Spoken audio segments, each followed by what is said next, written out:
আসসালামু আলাইকুম। নতুন একটা ভিডিওতে সবাইকে স্বাগতম। তো কাজের ব্যস্ততার কারণে আমি নিয়মিত ভিডিও দিতে পারি না, আপনাদেরকে আপডেট দিতে পারি না। তো যে ফ্রি টাইমটুকু পাই সেটুকু চেষ্টা করি আপনাদেরকে আপডেট দেওয়ার জন্য। অনেকেই প্রশ্ন করেন যে ভাই আমি ক্রোয়েশিয়া আসছি, ক্রোয়েশিয়া থেকে আমি পোল্যান্ডে এসে কাজ করতে পারবো কিনা বা বৈধ পেপারস করতে পারবো কিনা। এটার সিস্টেমটা আসলে দুইটা, এক হচ্ছে আপনি পারবেন আর এক হচ্ছে আপনি পারবেন না। কারণ কি, আপনি যখন ক্রোয়েশিয়ার ভিসা নিয়ে আসবেন, ক্রোয়েশিয়ার সাধারণত আপনার ভিসার মেয়াদ দেয় আপনার 1 মাস বা 1.5 মাস এরকমের, সামথিং এরকমের।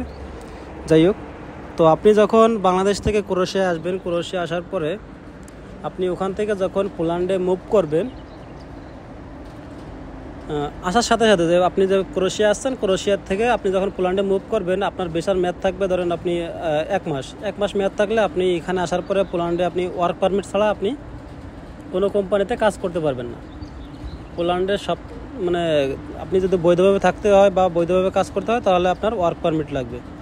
আর ওয়ার্ক পারমিট ছাড়া আপনি বৈধভাবে কোনো কাজ কাম করতে পারবেন না। যদি আপনি ওয়ার্ক পারমিট ছাড়া কোনো কোম্পানিতে কাজ করেন, আর সেটা যদি শহর অঞ্চলে হয়, শহর অঞ্চলের মানে কোম্পানিগুলো বা আপনার বিভিন্ন কাবাব শপগুলোয় অনেক চেক হয়, পুলিশ চেক হয়।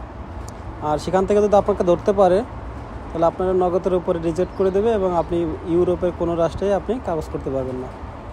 তো সেক্ষেত্রে আপনি ক্রোয়েশিয়া যখন আসবেন, ক্রোয়েশিয়া আসার পরে আপনি তখন ওখানকার একটা টিআরসি কার্ড করবেন। মিনিমাম টিআরসি কার্ডের মেয়াদ থাকতে হবে। আপনি যখন পোল্যান্ডে আসবেন, পোল্যান্ডে আসার আপনার বৈধতা দিবে হচ্ছিল আপনার 3 মাসের।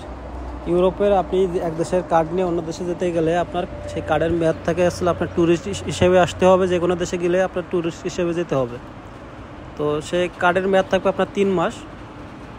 তো 3 মাসের ভিতরে আপনি যখন পোল্যান্ডে আসবেন, পোল্যান্ডে আসার পরে আপনার একটা ওয়ার্ক পারমিট বের করতে হবে এবং ওয়ার্ক পারমিট বের করার পরে আপনার টিআরসি কার্ডের জন্য অ্যাপ্লাই করতে হবে। যদি আপনি ওয়ার্ক পারমিট বের করতে পারেন এবং টিআরসি কার্ডের জন্য অ্যাপ্লাই করতে পারেন তাহলে আপনি এদেশে বৈধ হতে পারবেন। আর যদি আপনার ভিসার মেয়াদ আছে 1 মাস, আপনি এদেশে আসার পরে আপনার ভিসার মেয়াদ শেষ হয়ে গেছে, আপনি ওয়ার্ক পারমিট বের করতে পারেননি, আপনি টিআরসি কার্ডে অ্যাপ্লাই করতে পারেননি, সেক্ষেত্রে আপনার বৈধ হওয়ার কোনো সুযোগই নেই। আপনার লাইফটা নষ্ট হয়ে যাবে। শুধু আপনি পোল্যান্ডে বেছে নেওয়ার এত বড় আপনার একটা অপরাধ হবে, যেটার জন্য আপনার সারা জীবনের জন্য পস্তাইতে হবে। তো পোল্যান্ড হচ্ছে একদম নিট অ্যান্ড ক্লিন লোক থাকে এখানে। যদি আপনার অন্য দেশ থেকে লোক আসে, তারা বৈধভাবে থাকে, বৈধভাবে কাজ করে, বৈধভাবে চলাফেরা করে। এখানে আপনার পর্তুগাল, ইতালি, ফ্রান্স, স্পেন এদের মতো সুযোগ সুবিধা নেই যে আপনি আনলিগাল এন্ট্রি করলেন, এরপরে আপনার ধীরে ধীরে ধীরে ধীরে যে কোনো আসলাম মেরে আপনি পেপারস করলেন। পোল্যান্ডে আপনার থাকতে হলে আপনার অবশ্যই আপনার যদি বৈধভাবে কাজ করতে হয় তাহলে আপনার একটা ওয়ার্ক পারমিট লাগবে এবং আপনার পেপারস করতে গেলে আপনার অবশ্যই ওয়ার্ক পারমিট লাগবে। তো আপনারা যারা ক্রোয়েশিয়া বা বিভিন্ন কান্ট্রি থেকে পোল্যান্ডে আসতে চান, অবশ্যই আপনার ভিসার ভ্যালিডিটি বা আপনার যে দেশে আসবেন ওই দেশের টিআরসি কার্ড নিয়ে আসবেন এবং সেই টিআরসি কার্ড বা ভিসার মেয়াদ যেন থাকে। এবং এই দেশে আসার পরে, পোল্যান্ডে আসার পরে আপনি ওয়ার্ক পারমিটের অ্যাপ্লাই করবেন। সবথেকে ভালো হয় যদি আপনার কোনো পরিচিত লোক থাকে, তার মাধ্যমে আপনি আসার সাথে সাথে আপনি এখানে একটা ওয়ার্ক পারমিটের অ্যাপ্লাই করলেন। আর ওয়ার্ক পারমিট যদি পরিচিত লোক থাকে সেক্ষেত্রে আপনার এখানে হাইস্ট গেলে 1 মাস সময় লাগবে ওয়ার্ক পারমিট বের হইতে, এবং ওয়ার্ক পারমিট বের হওয়ার সাথে সাথে আপনি টিআরসি কার্ডের জন্য অ্যাপ্লাই করবেন। আর এদেশে যদি আপনি টিআরসি কার্ডের জন্য অ্যাপ্লাই করেন, সেটা বাই পোস্টের মাধ্যমে হোক বা কোনো লয়ারের মাধ্যমে হোক, যে কোনোভাবে আপনি যদি টিআরসি কার্ডের অ্যাপ্লাই করেন, আপনি পোল্যান্ডে বৈধ।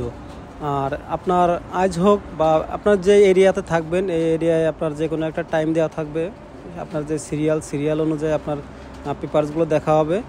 দেখার পরে আপনার যদি আপনি যে কোম্পানিতে কাজ করবেন সেই কোম্পানি যদি আপনার ট্যাক্স জুস সব কিছু ঠিকমতো পে করে, তাহলে আপনার ডিসিশন ইনশাল্লাহ পজিটিভ আসবে এবং আপনি এদেশে বৈধভাবে টিআরসি কার্ড পাবেন এবং বৈধভাবে থাকতে পারবেন। তো সেক্ষেত্রে আমি বলবো, আপনাদের যাদের পরিচিত লোক আছে পোল্যান্ডে, আপনারা তাদের সাথে কথা বলে যদি তারা ওয়ার্ক পারমিট দিতে পারে তাহলে আপনারা পোল্যান্ডে মুভ করবেন। কারণ পোল্যান্ডে একবার আপনার ভিসার মেয়াদ শেষ হয়ে গেলে আপনি যদি টিআরসি কার্ডের অ্যাপ্লাই না করেন তাহলে আপনার সারা জীবনের জন্য পস্তাইতে হবে। সো পোল্যান্ডে যদি আসতে হয় বৈধভাবে আসতে হবে এবং বৈধভাবে অ্যাপ্লাই করতে হবে, বৈধ ওয়ার্ক পারমিট নিয়ে আপনার কাজ করতে হবে। আর যদি আপনার বৈধভাবে যদি আপনার পেপারস যদি না করতে পারেন বা আপনার পরিচিত লোক না থাকে, তাহলে আমি মনে করব যে আপনার পোল্যান্ড বেছে নেওয়া ঠিক হবে না। আপনি পর্তুগাল, ইতালি, ফ্রান্স, স্পেন এই সমস্ত জায়গায় আপনি অ্যাপ্লাই করতে পারেন। তো আশা করি আপনারা যারা এই ব্যাপারে প্রশ্ন করছিলেন আপনারা সবাই বুঝতে পারছেন। সবাই ভালো থাকবেন, আমার জন্য দোয়া করবেন। আল্লাহ হাফেজ।